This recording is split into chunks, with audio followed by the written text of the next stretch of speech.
Ela sorriu com aquela calma ensaiada e disse que era só uma noite, que eu não precisava transformar aquilo em drama. Depois completou dizendo que meu pai havia autorizado. Fiquei ali parado, tentando processar se aquilo era algum tipo de piada de mau gosto. Não era. Ela me deu um beijo na testa e saiu como se estivesse indo comprar pão na padaria. Na manhã seguinte, enquanto ela ainda estava com ele, eu simplesmente desapareci da vida dela sem deixar rastro. Foram 123 ligações perdidas até que ela finalmente entendesse o peso das próprias escolhas. Meu nome é Rafael Carvalho, tenho 34 anos. E até aquela quinta-feira à noite, eu realmente acreditava que meu casamento era inquebrantável. Eram 9 anos de união com Camila, uma mulher que conheci durante um curso de especialização quando ambos trabalhávamos na área de tecnologia. Ela seguiu carreira como analista de sistemas em uma multinacional, enquanto eu escolhi um caminho diferente. Larguei a área corporativa para me dedicar integralmente à marcenaria artesanal, um ofício que aprendi com meu avô materno e que me preenchia de um jeito que nenhum escritório jamais conseguiu. Ganhava bem, muito bem na verdade, criando peças sob medida para clientes exigentes que valorizavam um trabalho manual de qualidade. Nosso apartamento ficava em um bairro tranquilo da Zona Oeste, comprado com o dinheiro que juntei durante anos trabalhando em projetos paralelos,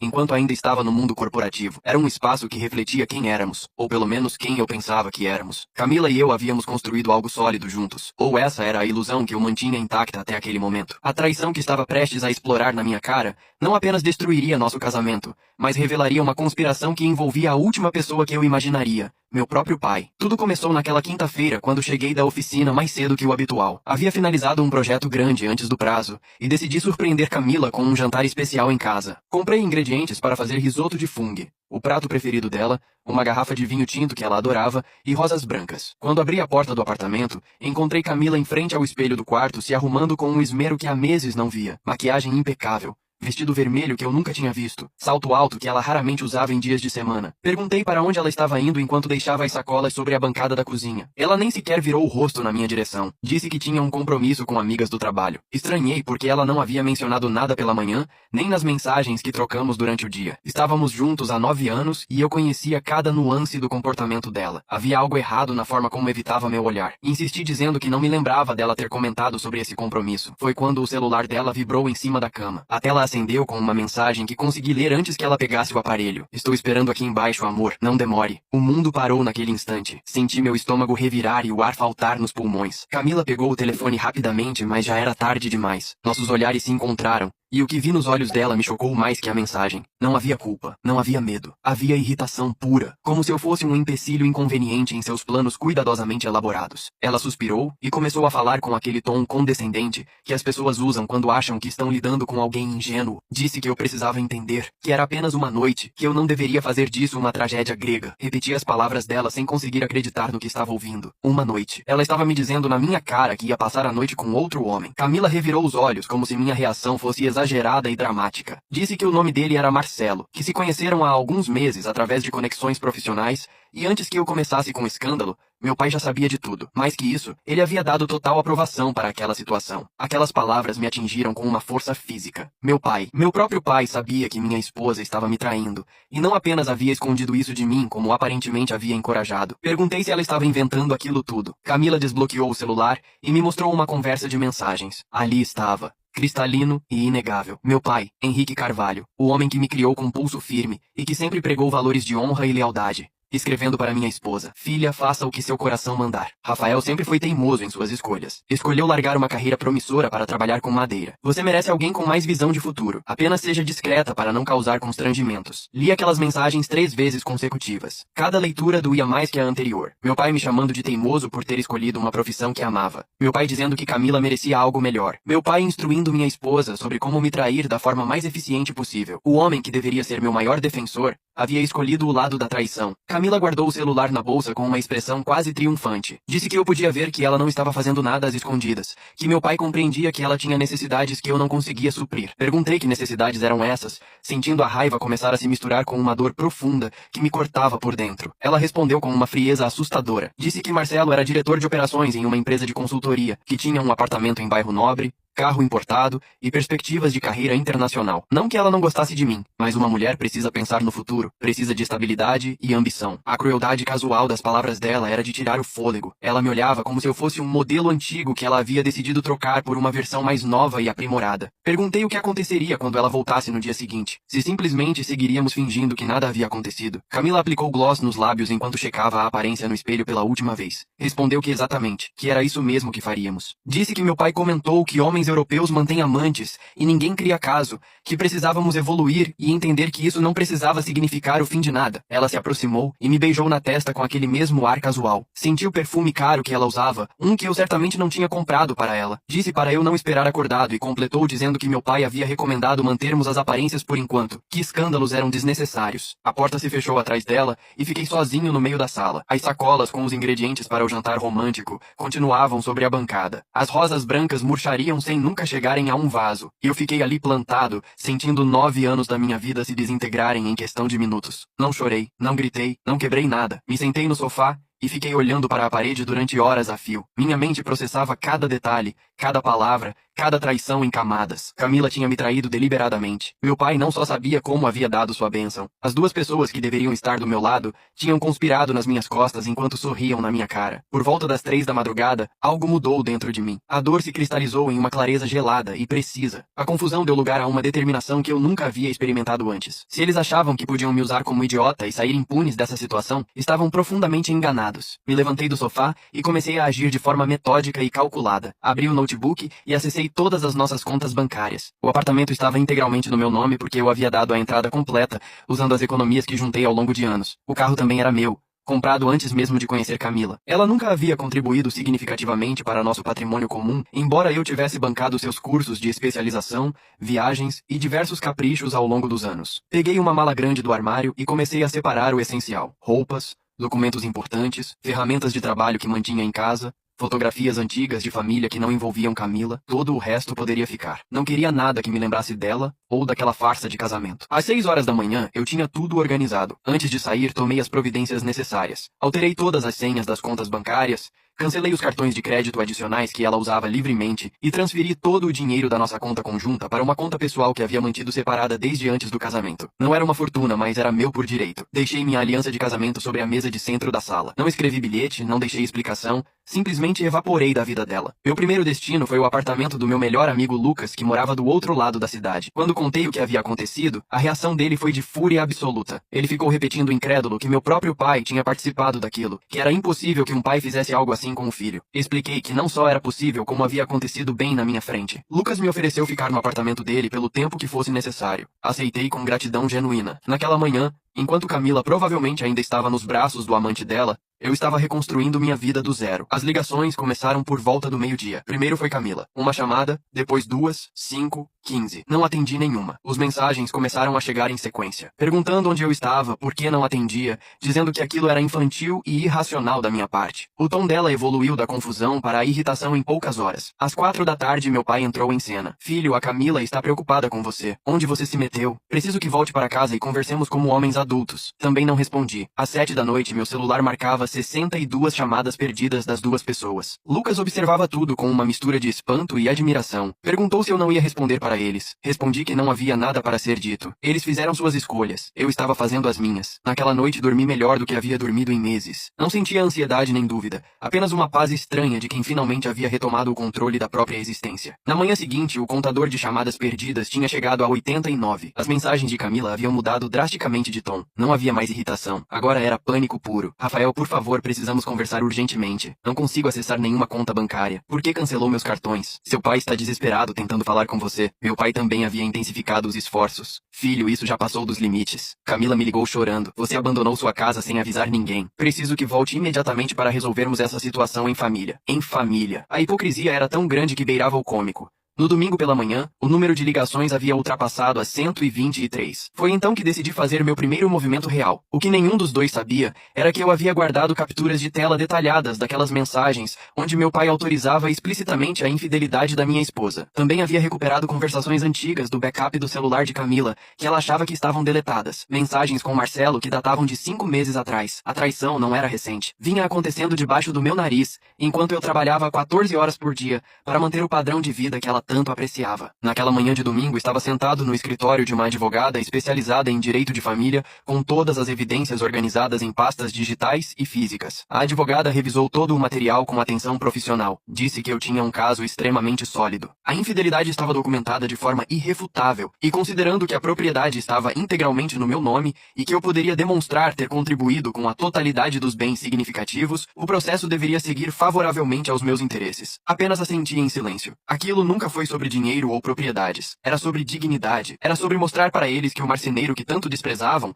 não era o idiota que imaginavam. O que viria a seguir faria aquelas 123 chamadas perdidas parecerem apenas o prenúncio de uma tempestade muito maior. A advogada explicou que o processo de divórcio levaria alguns meses para ser concluído, mas que enquanto isso, eu tinha todo o direito de permanecer no meu próprio apartamento. Porém, a simples ideia de voltar para aquele lugar me causava náusea. Cada canto estaria contaminado com memórias de uma vida que nunca existiu de verdade. Preferi continuar na casa do Lucas e deixar Camila se afogar no próprio desespero. Durante os dias seguintes, as tentativas de contato não pararam. Meu celular havia se transformado em um lembrete constante do que eu havia deixado para trás. Camila alternava entre mensagens raivosas e súplicas chorosas. Meu pai tentava uma abordagem diferente. Manipulação emocional refinada ao longo de décadas de prática. Rafael, sou seu pai. Você me deve respeito e consideração. Ligue para mim agora mesmo. Aquela mensagem me fez rir com amargura. Respeito. Ele falava de respeito depois de ter conspirado com minha esposa para me humilhar. Na quarta-feira daquela semana recebi uma visita inesperada na oficina onde mantinha meu negócio. Havia voltado ao trabalho porque precisava manter a mente ocupada e meus clientes dependiam dos prazos que eu havia estabelecido. Estava lixando uma estante de jacarandá quando ouvi a porta se abrir. Era minha irmã mais nova, Beatriz, de 30 anos. Beatriz e eu sempre fomos muito próximos.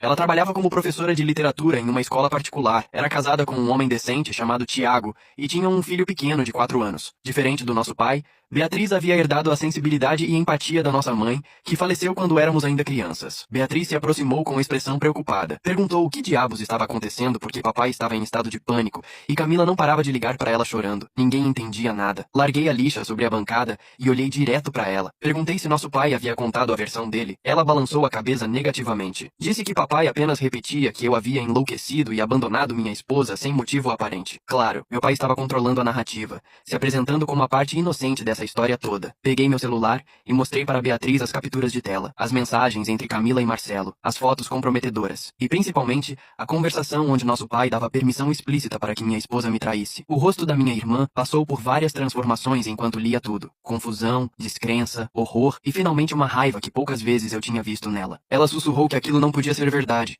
que nosso pai não seria capaz de fazer algo assim. Confirmei que não apenas ele foi capaz como de fato fez. E não parou por aí. Me chamou de teimoso por ter escolhido trabalhar com marcenaria. Disse que Camila merecia coisa melhor que um filho que abandonou uma carreira promissora. Beatriz se sentou em um banco da oficina. As lágrimas começaram a escorrer pelo rosto dela. Disse que sentia muito, que não fazia ideia do que havia acontecido. Respondi que eu sabia, que por isso não tinha entrado em contato com ela antes. Não queria colocá-la no meio daquela guerra. Minha irmã limpou as lágrimas com força, e quando olhou para mim, vi algo que me lembrou nossa mãe. Determinação inabalável. Perguntou o que ela podia fazer para me ajudar. Disse que por enquanto nada, que só precisava que ela soubesse a verdade. O que ela decidisse fazer com essa informação era a escolha dela. Beatriz assentiu devagar. Disse que Tiago não ia acreditar quando ela contasse. Ele sempre achou Camila falsa, mas nosso pai nunca imaginou que ele fosse capaz de tamanha traição. Antes de ir embora, minha irmã me abraçou com força. Prometeu que eu não estava sozinho nisso, que independente do que acontecesse, ela estaria do meu lado. Naquela noite, a tempestade que vinha se formando finalmente explodiu. Beatriz havia confrontado nosso pai e o resultado foi exatamente o que eu esperava. Minha irmã me ligou por volta das 10 da noite. A voz dela estava rouca de tanto gritar. Disse que acabara de sair da casa do nosso pai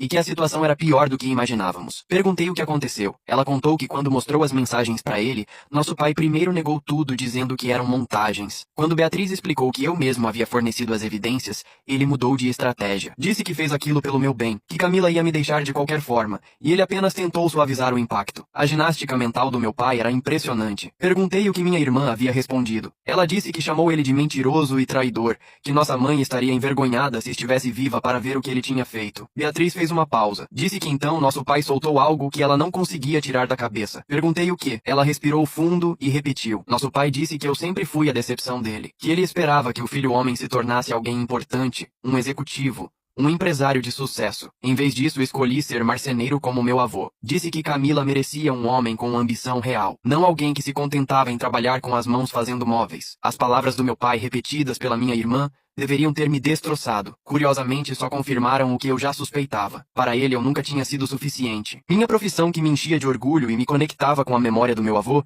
era motivo de vergonha para ele. Comentei com Beatriz sobre a ironia da situação. No ano anterior, quando nosso pai teve problemas estruturais na casa dele, quem consertou tudo gratuitamente fui eu. Quando ele quis reformar o escritório, quem passou 3 finais de semana trabalhando sem cobrar um centavo fui eu, o marceneiro que tanto o envergonhava. Beatriz suspirou profundamente. Disse que eu sempre fui o que mais dava e o que menos recebia naquela família. Aquela conversa revelou uma verdade dolorosa sobre minha dinâmica familiar. O favoritismo do meu pai por status e aparências sempre esteve presente. Eu apenas havia escolhido não enxergar. Os dias seguintes trouxeram mais revelações devastadoras. Lucas, que trabalhava no mesmo setor de tecnologia que Camila, embora em empresas diferentes, começou a ouvir rumores no mercado. Aparentemente, minha esposa não havia sido tão discreta quanto imaginava. Vários colegas sabiam do relacionamento dela com Marcelo há meses. Alguns, inclusive, haviam feito apostas sobre quanto tempo o marido trouxa levaria para descobrir a verdade. Lucas me contou isso uma noite enquanto jantávamos. Disse que sentia muito por ter que revelar aquilo, mas que eu merecia saber a extensão completa da situação. Perguntei se havia mais alguma coisa. Lucas hesitou por um momento. Disse que Marcelo não era apenas um diretor de operações qualquer. Ele era o superior direto de Camila na hierarquia da empresa. Ela havia recebido 3 promoções no último ano e meio. Agora fazia sentido como ela tinha conseguido aqueles avanços tão rápidos na carreira. A informação me atingiu de um jeito inesperado. Não era só infidelidade. Era uma transação calculada. Camila havia negociado nosso relacionamento,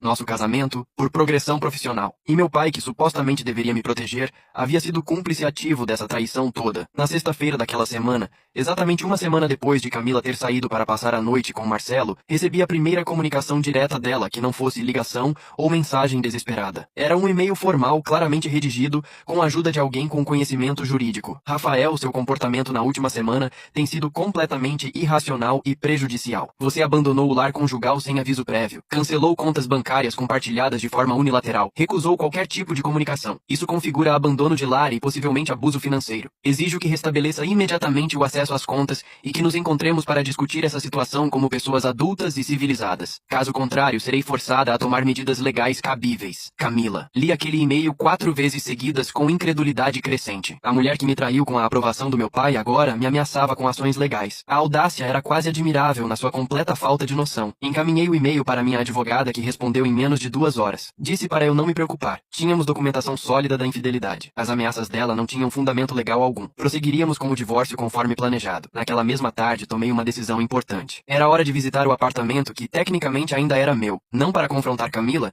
mas para recuperar algumas coisas que havia deixado para trás na pressa da saída. As ferramentas do meu avô, alguns álbuns de fotografias de família e documentos importantes guardados no meu escritório. Cheguei por volta das 4 da tarde, quando sabia que Camila estaria no trabalho. Usei minha chave e entrei no que um dia foi meu lar. O lugar estava irreconhecível. Em apenas uma semana, Camila havia começado a apagar sistematicamente qualquer evidência da minha existência. Minhas fotos haviam sumido das paredes. Meus livros não estavam mais nas estantes. Até a poltrona onde eu costumava ler tinha sido empurrada para a área de serviço. Mas o que realmente me congelou foi o que encontrei no quarto. Roupas masculinas que não eram minhas penduradas no armário. Produtos de higiene de homem no banheiro. Uma gravata jogada sobre a cômoda. Marcelo já havia se instalado no meu apartamento, na minha cama, na minha vida. Peguei o que precisava e saí sem deixar nenhum rastro da minha visita. Mas antes de ir embora, fotografei tudo. As roupas de Marcelo, os pertences dele, a prova de que um estranho estava morando em uma propriedade que legalmente me pertencia. Quando mostrei as fotos para minha advogada, ela sorriu pela primeira vez desde que nos conhecemos. Disse que aquilo era perfeito. Camila tinha introduzido o amante na propriedade conjugal sem meu consentimento. Poderíamos usar isso para acelerar o processo e fortalecer minha posição ainda mais. Naquela noite, enquanto revisava as fotografias no apartamento do Lucas,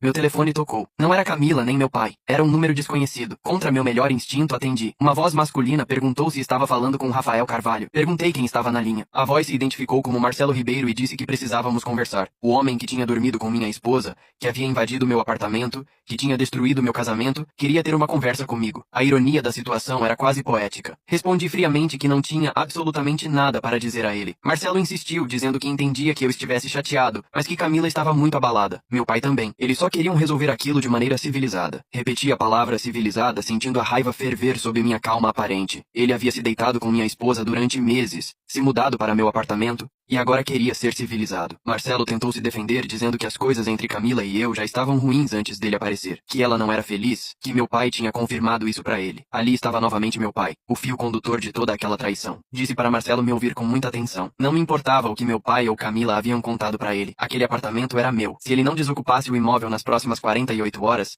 minha advogada entraria com ação por ocupação irregular do imóvel. Quanto a Camila, ela receberia os papéis do divórcio na semana seguinte. Eles podiam ficar juntos pelo tempo que quisessem, apenas longe da minha propriedade. Desliguei antes que ele pudesse responder. As mãos tremiam, mas não de medo. Era adrenalina pura, sensação de poder e controle. O que nenhum deles sabia era que as 48 horas que eu havia dado não eram ameaça vazia. Minha advogada já tinha todos os documentos preparados. Mais importante que isso, ela havia descoberto algo sobre Marcelo que mudaria completamente o rumo de toda aquela situação. O diretor de operações que havia seduzido minha esposa guardava um segredo que nem Camila nem meu pai conheciam. Um segredo que faria o mundo perfeito deles desmoronar como castelo de cartas. O segredo de Marcelo chegou até mim da forma mais inesperada possível. Lucas, com suas conexões no mercado de tecnologia e consultoria, havia feito algumas investigações discretas sobre o homem que destruiu meu casamento. O que ele descobriu superou minhas expectativas mais dramáticas. Marcelo Ribeiro, o bem-sucedido diretor de operações, o homem com apartamento em bairro nobre e carro importado, era casado. Havia 15 anos de matrimônio com uma mulher chamada Teresa, com quem tinha 3 filhos adolescentes. A esposa dele não fazia a menor ideia das aventuras extraconjugais do marido. Camila também não sabia que era a outra. Perguntei ao Lucas se ele tinha certeza absoluta dessa informação. Ele disse que sim, que um conhecido que trabalhava no departamento de recursos humanos da empresa de Marcelo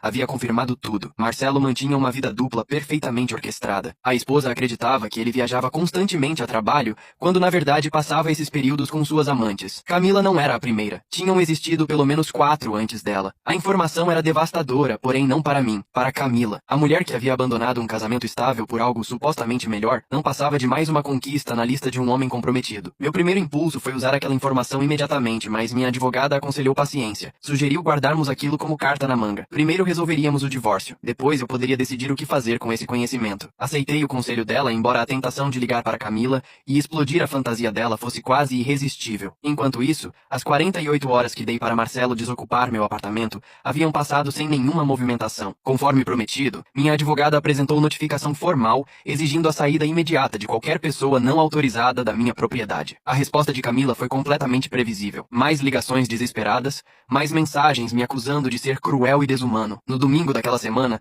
meu pai apareceu na oficina. Não o via pessoalmente desde antes de tudo começar, e sua aparência me surpreendeu. Estava visivelmente abatido, com olheiras fundas e cabelo desgrenhado, muito diferente do homem sempre impecável que eu conhecia. Ele parou na porta e disse com voz trêmula que precisávamos conversar. Olhei para ele sem me levantar do banco onde trabalhava. Respondi que não tínhamos nada para discutir. Meu pai insistiu dizendo que era meu pai, que tinha cometido um erro e que eu não podia tratá-lo daquela forma. Repeti a palavra erro. Chamar seu filho de decepção era um erro. Dar permissão para minha esposa dormir com outro homem era um erro. Meu pai se aproximou alguns passos. Os olhos dele se encheram de lágrimas, mas aquilo não me comovia mais. Eu havia derramado lágrimas demais por culpa dele. Tentou se justificar dizendo que só queria o melhor para mim, que Camila o havia convencido de que nosso casamento não funcionava mais, que ela disse que eu a negligenciava, que trabalhava demais, que nunca estava presente. Interrompi perguntando por que ele acreditou nela sem questionar minha versão, sem me dar o benefício da dúvida. Meu pai respondeu com aquela voz manipuladora que aperfeiçoara durante décadas. Disse que eu era seu filho, mas que às vezes os filhos não enxergam as situações com clareza. Achou que estava me ajudando. Me levantei e caminhei até ficar frente a frente com ele. Disse que ia falar algo e queria que ele escutasse com muita atenção. Camila me traiu durante meses, não semanas. Enquanto eu trabalhava 15 horas diárias para manter nosso padrão de vida, ela se deitava com o chefe dela para conseguir promoções. E ele, em vez de me defender, me apoiou, encorajou a traição, disse que eu não prestava. O homem que deveria ser meu maior aliado escolheu o lado da mentira. As lágrimas escorriam pelo rosto do meu pai, mas a expressão dele ainda carregava justificativa, não arrependimento verdadeiro. Ele murmurou que Marcelo era um homem bem-sucedido, tinha carreira importante, bom salário. Pensou que Camila seria mais feliz com alguém assim. Soltei sem conseguir me conter. Disse que Marcelo era casado. Tinha esposa e 3 filhos. Camila era apenas a amante dele. Mais uma em uma longa sequência. O homem de sucesso que meu pai tanto admirava era um mentiroso profissional e infiel serial. A cor sumiu do rosto do meu pai. Ele balbuciou que isso não podia ser verdade. Confirmei que era completamente verdadeiro. E quando Camila descobrisse, porque ela iria descobrir, todo o mundo perfeito que ela imaginou desmoronaria. E meu pai seria parcialmente responsável por tê-la empurrado para aquela situação. Meu pai se deixou cair em uma cadeira da oficina, como se as pernas não aguentassem mais sustentá-lo. Por um momento quase senti pena dele. Quase. Ele sussurrou um pedido de desculpas, dizendo que não sabia, que não imaginava. Respondi que esse era exatamente o problema. Ele nunca se deu ao trabalho de saber de verdade. Preferiu acreditar no pior do próprio filho e no melhor de uma estranha. Me virei e voltei para o móvel que estava trabalhando. Disse que precisava que ele fosse embora porque tinha trabalho para fazer. Meu pai se levantou devagar. Perguntou se havia algo que ele pudesse fazer para consertar aquilo. Respondi que não sabia, mas que definitivamente não era hoje. Ouvi ele sair e fechar a porta. Quando fiquei sozinho, finalmente permiti que uma lágrima escorresse. Não por Camila, não pelo casamento destruído, pela relação com meu pai que talvez nunca pudéssemos recuperar. Naquela semana, os papéis do divórcio foram oficialmente entregues a Camila. Segundo minha advogada, ela recebeu no local de trabalho, na frente de vários colegas, incluindo Marcelo. A humilhação deve ter sido considerável. A resposta dela veio naquela mesma noite em forma de ligação que finalmente decidi atender. Precisava ouvir o que ela tinha a dizer, nem que fosse apenas para confirmar que tomei a decisão certa. A primeira coisa que ela disse quando atendi foi perguntar como eu pude fazer aquilo com ela. A voz estava rouca de tanto chorar. Perguntei com calma o que exatamente eu tinha feito. Ela respondeu indignada que os papéis do divórcio foram entregues na frente de todo mundo. Marcelo estava lá. Os colegas de trabalho estavam lá. Foi humilhante. Respondi sem emoção se ela queria falar sobre humilhação. Podíamos discutir quando ela me beijou na testa e saiu para passar a noite com outro homem. Podíamos falar sobre quando me disse que meu pai havia autorizado ela a me trair. Podíamos mencionar as apostas que os colegas dela faziam sobre quanto tempo o marido idiota levaria para descobrir tudo. O silêncio do outro lado foi absoluto. Continuei dizendo que sabia de tudo, que o relacionamento com Marcelo começou há 5 meses, que as promoções dela não foram por mérito, que todo mundo no escritório sabia da aventura menos eu. Camila tentou falar, mas a voz falhou. Disse que as coisas se complicaram, que não queria que acontecesse daquela forma. Perguntei como ela queria que acontecesse então. Se planejava manter os dois indefinidamente, usar meu dinheiro enquanto dormia com ele. Ela admitiu entre soluços que Marcelo prometeu coisas para ela. Disse que ia deixar a... Esperei ela completar. Perguntei esperar o quê? Deixar quem? Outro silêncio prolongado. Camila repetiu hesitante que Marcelo disse que estava separado. Soltei toda a informação de uma vez. Marcelo Ribeiro tem 15 anos de casamento com Teresa Santos. Eles têm 3 filhos. Amanda de 16. Pedro de 14 e Lucas de 11. Moram em uma casa nos Jardins. Ele nunca esteve separado. Nunca teve intenção de deixar a família. Ela era apenas mais uma aventura na extensa lista dele. O som que saiu de Camila foi quase primitivo. Um grito de dor misturado com incredulidade total. Ela disse que eu estava mentindo, que estava inventando aquilo para machucá-la. Respondi que ela podia verificar por conta própria. A esposa de Marcelo tinha redes sociais públicas com fotos de família recentes, viagens juntos, comemorações de aniversário. Marcelo era um mentiroso profissional, e ela havia caído na armadilha dele da mesma forma que me fez cair na dela. Desliguei sem esperar resposta. Fiquei olhando para o celular esperando sentir satisfação por ter destruído ela com a verdade. Mas tudo o que senti foi um vazio profundo. 9 anos da minha existência reduzidos a cinzas. Os dias seguintes foram caóticos para todos, menos para mim. Tive minha rotina de trabalho, minhas noites tranquilas na casa do Lucas, meu planejamento metódico do futuro. Enquanto isso, o mundo de Camila e do meu pai desmoronava. Beatriz me mantinha atualizado dos desenvolvimentos. Camila havia confrontado Marcelo, que primeiro negou tudo. Quando ela mostrou as evidências que encontrou por conta própria, ele admitiu a verdade. Não só era casado, como não tinha nenhuma intenção de se divorciar. Teresa controlava grande parte das finanças dele, incluindo o famoso apartamento em bairro nobre que tanto impressionou Camila. O homem bem-sucedido que meu pai admirava era na realidade um aproveitador que usava a posição de trabalho para seduzir funcionárias vulneráveis. Marcelo, ao se ver exposto, fez o que qualquer covarde faria. Sumiu da vida de Camila da noite para o dia. Recolheu as coisas dele do meu apartamento e parou de atender as ligações dela. A fantasia do amor perfeito que justificou a traição evaporou em questão de dias. Camila ficou sozinha em um apartamento que não era dela, sem acesso a contas bancárias, enfrentando um divórcio que não previu e com a certeza de que destruiu o casamento por um homem que nunca quis de verdade. Meu pai, por sua vez, enfrentava as próprias consequências. Beatriz havia decidido limitar severamente o contato com ele. Não posso perdoar o que ele fez com você, ela me disse. Não quero que meu filho cresça vendo esse tipo de comportamento como normal. A família que meu pai tanto valorizava, as aparências que tanto importavam para ele, estavam se desintegrando. Os amigos do clube de golfe começaram a ouvir rumores sobre a situação. Alguns pararam de convidá-lo para os jogos de fim de semana. O prestígio social que ele priorizou acima do próprio filho agora escorregava pelos dedos dele. 3 semanas depois daquela quinta-feira fatídica, recebi uma ligação de um número desconhecido. Era Teresa, a esposa de Marcelo. Ela se apresentou dizendo que achava que tínhamos algo em comum. A conversa que se seguiu foi uma das mais surreais da minha vida. Teresa havia descoberto a infidelidade do marido, graças a uma amiga que trabalhava na mesma empresa, e contou sobre o escândalo do divórcio envolvendo o nome do Marcelo. Ela disse que queria me agradecer. Soava estranho, mas se eu não tivesse agido da forma que agi, ela continuaria vivendo na ignorância. Marcelo vinha fazendo aquilo há anos, e ela como idiota acreditando em cada mentira. Respondi que sentia muito. Ninguém merecia passar por aquilo. Teresa disse para eu não me desculpar, que eu era tão vítima quanto ela. A diferença era que tive coragem de agir. Ela só descobriu tarde demais. Teresa me contou que estava começando o próprio processo de divórcio. Também revelou algo que me deixou gelado. Marcelo estava sendo investigado desligado pela empresa devido a denúncias de assédio no ambiente de trabalho de outras funcionárias. Camila não foi a primeira que ele usou para favores,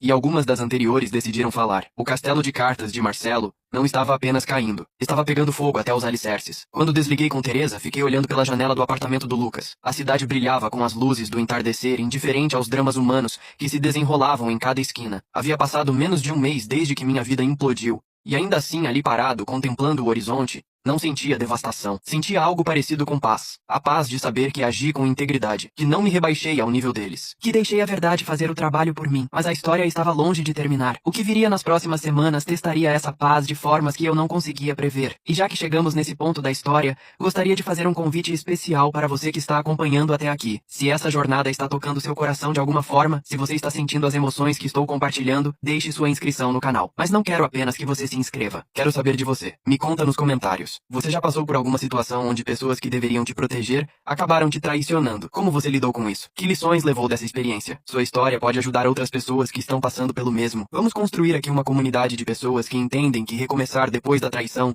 não é fraqueza, é a maior demonstração de força que existe. Um mês depois daquela quinta-feira que mudou tudo, o processo de divórcio avançava sem grandes obstáculos. Minha advogada havia feito um trabalho impecável documentando a infidelidade, e Camila, sem recursos para contratar boa defesa legal e abandonada pelo homem que prometeu dar a ela uma vida melhor, não tinha escolha senão aceitar os termos. O apartamento ficaria completamente comigo. Ela teria 30 dias para desocupar após a assinatura dos papéis finais. Não haveria partilha de bens porque, como demonstramos, eu contribuí com praticamente tudo no matrimônio. Camila sairia exatamente como entrou, de mãos vazias. Mas antes dos papéis finais serem assinados, algo aconteceu que ninguém antecipou. Era uma terça-feira à noite quando Beatriz me ligou com urgência na voz. Disse que precisava que eu fosse até a casa do nosso pai imediatamente. Perguntei o que tinha acontecido. Ela apenas repetiu que era importante e que eu precisava ir. Cheguei à casa dele 25 minutos depois. Beatriz estava na porta me esperando com uma expressão que não conseguia interpretar. Disse para eu me preparar antes de me guiar para dentro. Na sala, encontrei uma cena que jamais teria imaginado. Meu pai estava sentado na poltrona favorita dele com o rosto inchado de tanto chorar. E em pé na frente dele, com expressão completamente derrotada, estava Camila. Perguntei o que estava acontecendo ali. Camila se virou para mim. Parecia completamente diferente da mulher arrogante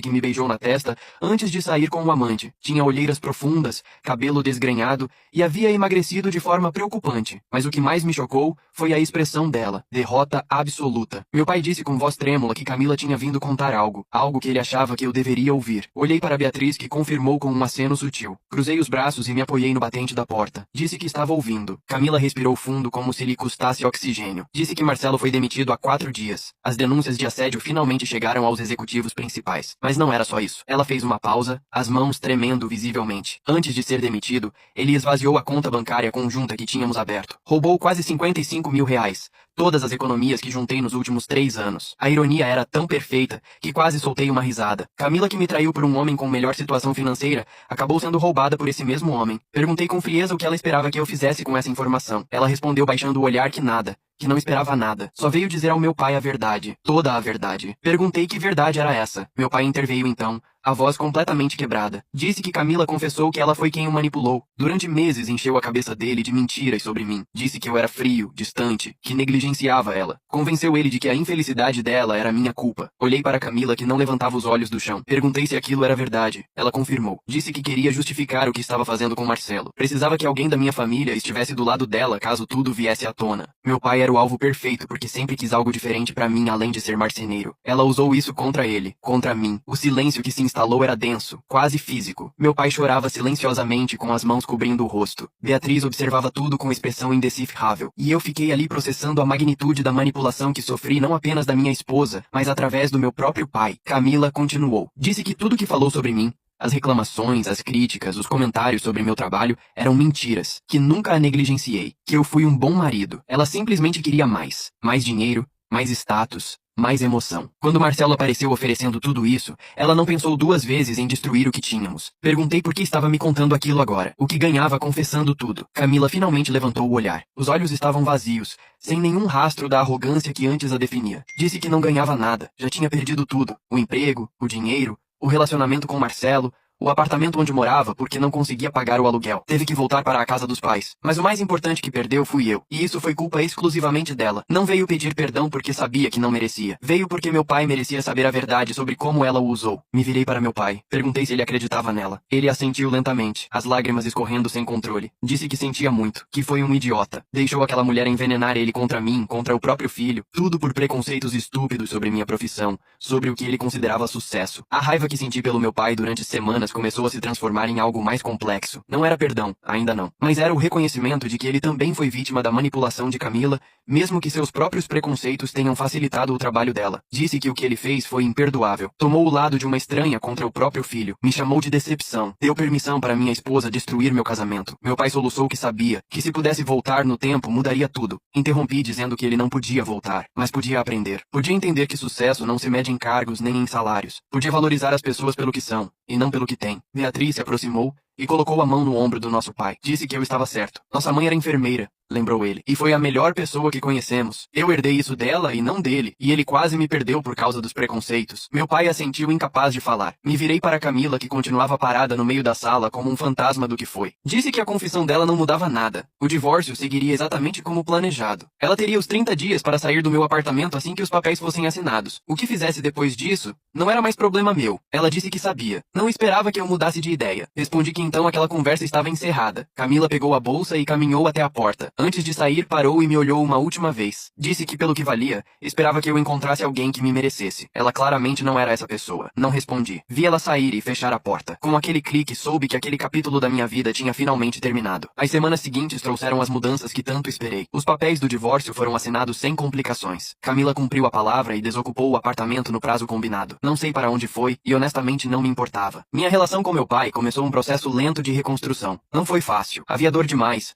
Palavras ferinas demais que não podiam ser apagadas. Mas com o tempo, com muitas conversas difíceis e lágrimas de ambos os lados, começamos a encontrar um novo equilíbrio. Meu pai me disse durante um dos primeiros jantares juntos, depois de tudo, que nunca iria se perdoar pelo que fez, mas que passaria o resto da vida tentando ser o pai que deveria ter sido sempre. Respondi que não precisava dele sendo perfeito. Só precisava que me respeitasse e as minhas escolhas. Ele segurou minha mão e disse que me respeitava, que estava orgulhoso de mim. Deveria ter dito isso há muito tempo. Foi um começo pequeno e frágil, mas foi um começo. 3 meses depois do divórcio, minha vida havia tomado um rumo completamente diferente. Voltei para o apartamento, renovando ele por completo para eliminar qualquer lembrança do casamento anterior. Cada cômodo foi repintado, cada móvel substituído. O lugar que antes representava uma mentira agora era genuinamente meu. O negócio de marcenaria prosperava. A reputação que construí ao longo dos anos continuava atraindo clientes. E agora que não precisava sustentar o estilo de vida de Camila, minha renda me permitia viver confortavelmente e até economizar para projetos futuros. Um sábado, enquanto trabalhava em um projeto especial, uma estante planejada para uma biblioteca residencial,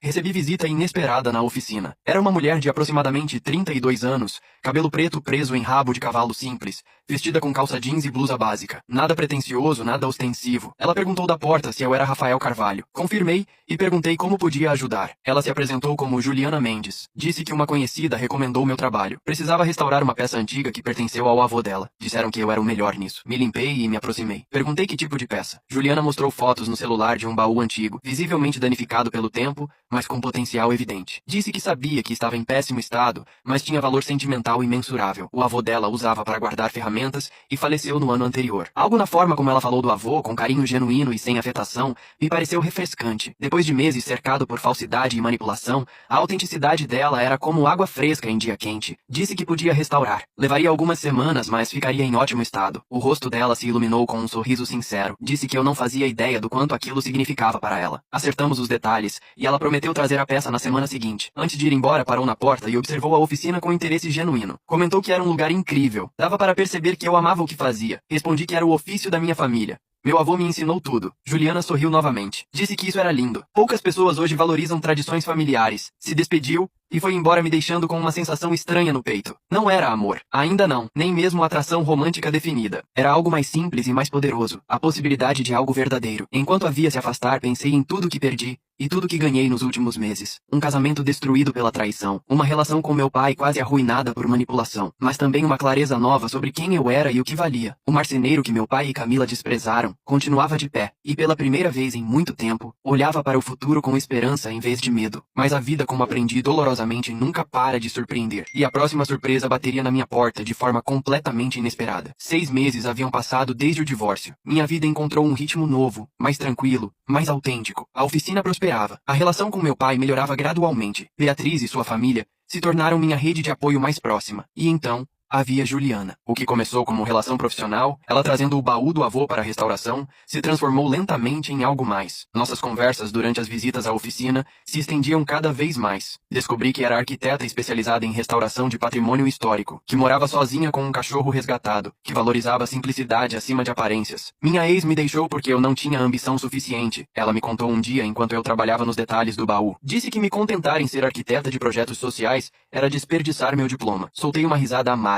Disse que conhecia bem essa história. Juliana me olhou com curiosidade, sem saber exatamente por que contei tudo. Meu casamento com Camila, a traição, a cumplicidade do meu pai, o desprezo pela minha profissão. Ela ouviu em silêncio, sem interromper, sem julgar. Quando terminei, ela perguntou o que eu achava que ela pensava sobre tudo aquilo. Respondi que não sabia. Juliana se aproximou do baú e passou os dedos pela madeira que eu havia lixado cuidadosamente. Disse que o avô dela sempre falava que as mãos que trabalham a madeira têm alma, que criar algo com as próprias mãos é o ato mais honesto que existe. Me olhou diretamente. Disse que achava que ele estava certo. Foi naquele momento que soube que Juliana era diferente. Ela não me olhava calculando quanto eu valia financeiramente. Me via como pessoa, como homem por trás do ofício. Começamos a sair oficialmente um mês depois. Nada extravagante. Jantares caseiros, caminhadas pelo parque, tardes no escritório dela me mostrando projetos de restauração. Era uma relação tão diferente do que tive com Camila, que às vezes custava acreditar que era real. Meu pai conheceu Juliana durante um jantar familiar na casa de Beatriz. Observei atentamente a reação dele, preparado para defender minha nova parceira de qualquer comentário negativo. Mas meu pai me surpreendeu. Perguntou com interesse genuíno sobre o trabalho dela como arquiteta. Se era gratificante. Juliana respondeu sem se intimidar. Disse que sim, não pagava tanto quanto outras áreas da arquitetura,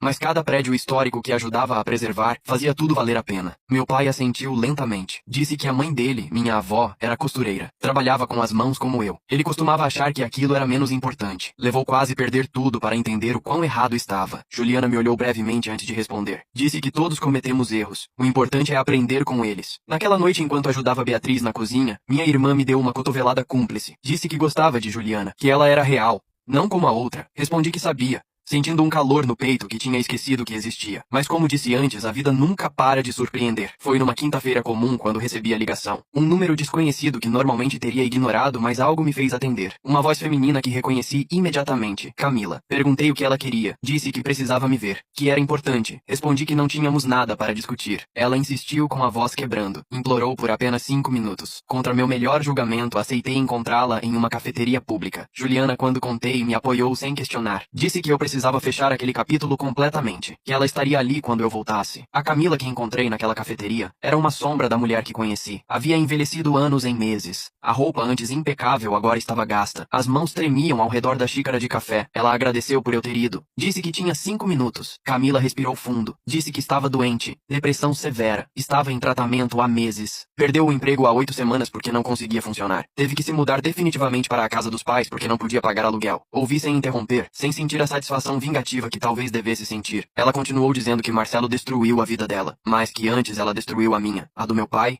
a da esposa dele. Era responsável por uma corrente de dor que nunca deveria existir. Perguntei para que estava me contando tudo aquilo. Camila finalmente levantou o olhar. Disse que precisava que eu soubesse que entendia o que fez. Não estava pedindo perdão. Sabia que não merecia. Só precisava dizer, olhando nos meus olhos, que sentia muito. Que destruiu a melhor coisa que aconteceu na vida dela por uma fantasia vazia. E que carregaria isso até morrer. Ficamos em silêncio por um longo momento. Observei aquela mulher que um dia foi minha esposa, minha companheira, minha família, e não senti ódio, não senti amor, apenas uma tristeza profunda pelo que poderia ter sido e nunca foi. Disse que esperava que ela encontrasse paz, que genuinamente esperava isso, mas que minha vida seguiu em frente e não havia espaço nela para ela. Camila assentiu, as lágrimas escorrendo. Disse que sabia, só precisava que eu soubesse. Me levantei e deixei dinheiro na mesa para pagar ambos os cafés. Disse para ela se cuidar. Foi a última coisa que falei antes de sair. Caminhei até o carro e fiquei sentado um momento antes de ligar o motor. Algo havia se fechado definitivamente. Um capítulo capítulo inteiro da minha vida com todas as alegrias e tragédias tinha chegado ao fim real. Quando cheguei em casa, Juliana me esperava com o jantar pronto. Não perguntou detalhes. Apenas me abraçou e me deixou processar em silêncio. Naquela noite, enquanto jantávamos juntos na cozinha do meu apartamento renovado, senti algo que não experimentava há anos. Paz genuína. Juliana eventualmente perguntou se eu estava bem. Respondi que sim. E pela primeira vez em muito tempo era completamente verdade. Estava melhor que bem. Um ano depois daquela quinta-feira fatídica que destruiu meu casamento, minha vida era irreconhecível. O negócio de marcenaria havia crescido tanto que contratei 2 ajudantes. Juliana e eu decidimos morar juntos, combinando o amor dela por arquitetura, com minha necessidade de espaço para trabalhar em uma casa com ateliê integrado, onde o cachorro dela e um gato que adotamos juntos conviviam tranquilamente. Meu pai, transformado pela experiência, tornou-se um avô presente e carinhoso para o filho de Beatriz. Não falava mais de status nem de sucesso medido em dinheiro. Aprendeu dolorosamente que família vale mais que qualquer aparência. Beatriz e eu éramos mais próximos que nunca. O marido dela, Tiago, havia se tornado um amigo verdadeiro. Os jantares de domingo eram momentos de conexão genuína em vez de competições de ego. Quanto a Camila, soube por conhecidos mútuos que eventualmente encontrou trabalho em outra cidade e se mudou para recomeçar. Marcelo acabou divorciado, desempregado e enfrentando processos civis de várias ex-funcionárias. O homem que impressionou tanto meu pai e minha ex-esposa caiu mais baixo do que qualquer um imaginou. A justiça, como dizia meu avô, tem seu próprio tempo. E esse tempo chegou para todos que participaram da minha traição. 2 anos depois daquela quinta-feira que marcou o fim do meu casamento, eu estava na oficina terminando um projeto especial. Era um berço de madeira de mogno entalhado à mão com desenhos de constelações. Um berço para minha própria filha. Juliana estava grávida de 8 meses. Quando ela me deu a notícia, chorei como não chorava há anos. Mas dessa vez eram lágrimas de felicidade pura, sem nenhum rastro de dor ou amargura. Meu pai, sentado num canto da oficina me observando trabalhar, também tinha os olhos úmidos. Disse que minha mãe estaria tão orgulhosa. Uma neta feita pelas mãos do próprio pai. Não havia presente mais bonito. A relação com meu pai havia se curado quase completamente. Não esqueci o que ele fez. Nunca esqueceria. Mas escolhi perdoar. Não por ele, mas por mim. Carregar aquele rancor era como beber veneno esperando que o outro morresse. E eu queria viver de verdade pela primeira vez em muito tempo. Perguntei se ele se lembrava de quando me chamou de teimoso por escolher ser marceneiro. Meu pai baixou o olhar envergonhado. Disse que lembrava daquelas palavras todo dia da vida. E se arrependia todo dia. Respondi que queria mostrar algo. Apontei para os móveis em processo ao redor da oficina, para as fotos de trabalhos finalizados nas paredes, para os elogios de clientes satisfeitos emoldurados. Disse que construí tudo aquilo com estas mãos. Aquele berço onde sua neta dormiria foi construído com estas mãos. A casa onde ela viveria foi reformada com estas mãos. O futuro da minha família estava sendo construído com estas mãos. Meu pai se levantou e caminhou até mim. Pela primeira vez na vida, me olhou com um orgulho que não tinha nada a ver com títulos ou salários. Disse que eu estava certo e que foi um tolo por não ver antes. Que meu avô estaria orgulhoso. Minha mãe estaria orgulhosa. E ele estava orgulhoso mais do que palavras poderiam expressar. Nos abraçamos no meio da oficina,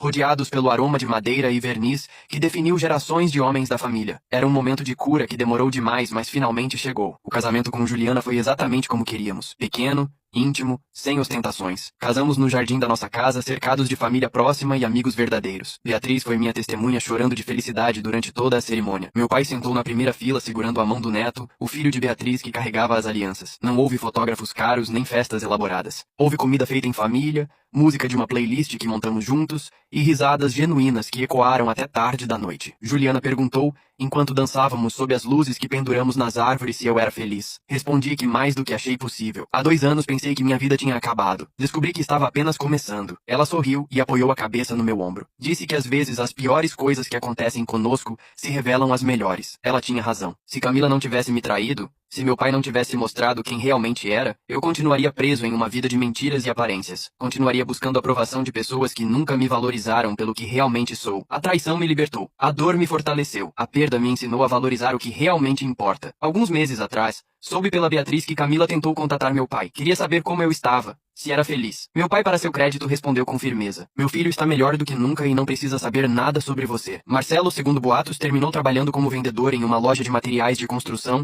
depois que nenhuma empresa séria quis contratá-lo. Sua reputação foi permanentemente destruída. Teresa, a ex-esposa dele, refez a vida com alguém que aparentemente a valorizava de verdade. Cada um colheu o que plantou. Não houve necessidade de vingança ativa da minha parte. A vida se encarregou de equilibrar as contas com uma precisão que nenhum plano humano poderia alcançar. Minha filha nasceu numa manhã de outono. Com os olhos de Juliana e, segundo meu pai, o nariz da minha mãe. Chamamos ela de Helena, como minha avó materna, a mulher que ensinou meu avô o ofício que salvou minha vida. A primeira vez que segurei Helena nos braços, fiz uma promessa silenciosa. Prometi ser o pai que ela merecia. Prometi nunca julgá-la pelas escolhas de vida. Nunca medir o valor dela pela conta bancária. Nunca fazê-la sentir menos por seguir a paixão. E enquanto escrevo estas palavras com Helena dormindo no berço que construí, Juliana descansando depois de outro dia de trabalho e o som do nosso cachorro roncando aos meus pés, finalmente entendo o que significa ter uma vida completa. Não é dinheiro, não é status, não é aprovação de pessoas que te veem como meio para fins próprios. É isto: amor genuíno, trabalho honesto, família verdadeira e a paz de saber que cada decisão que tomei